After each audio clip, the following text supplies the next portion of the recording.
भारतीय सेना देश का सबसे भरोसेमंद संस्थान हुआ करती है। 70% से अधिक भारतीय सशस्त्र बलों पर भरोसा किया करते हैं, लेकिन यहाँ भी कुछ कड़वी सच्चाइयाँ हुआ करती हैं। अप्रैल 2026 में दिल्ली हाईकोर्ट ने सेना में खरीद भ्रष्टाचार पर सीबीआई को नोटिस जारी किया।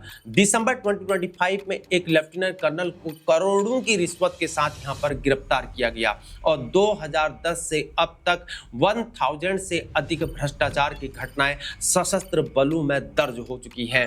डिफेंस प्रोक्योरमेंट हथियार खरीद में कमीशन और दलाली के आरोप तो पुराने हैं ही, लेकिन यहाँ एक इम्पोर्टेंट बात यह है कि इसमें आम सैनिक नहीं है, यह उच्च स्तर की प्रोक्योरमेंट और एडमिनिस्ट्रेशन की यहाँ पर समस्या है।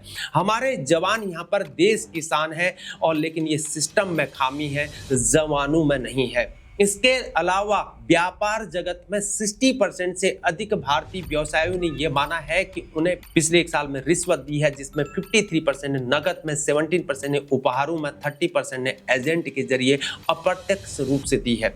PwC सर्वे के अकॉर्डिंग 59% भारतीय संगठनों ने पिछले 24 मंथ्स में इकोनॉमिक फ्रॉड झेला हुआ है। और सबसे बड़ा खतरा प्रोक्योरमेंट फ्रॉड यानी कि सरकारी ठेकों में धोखाधड़ी है। रियल एस्टेट और इंफ्रास्ट्रक्चर, माइनिंग, पावर सेक्टर और फार्मा मैन्युफैक्चरिंग, जहां एक स्टार्टअप को यहां पर 998 का अनुपालन करना पड़ता है, कंप्लायंसेस से गुजरना पड़ता है। इतने नियमों में रिश्वत यहां पर शॉर्टकट बन जाया करती है, क्योंकि जब कानून का डर ही नहीं है तो अपराध बढ़ता है। जो अधिकारी भ्रष्टाचार करता है वो यूनियन नेता और कोर्ट के सहारे को ले लेता है और सालों बाद फिर बाइज्जत बरी हो जाता है। तो फिर यहाँ पर डर किस बात का है?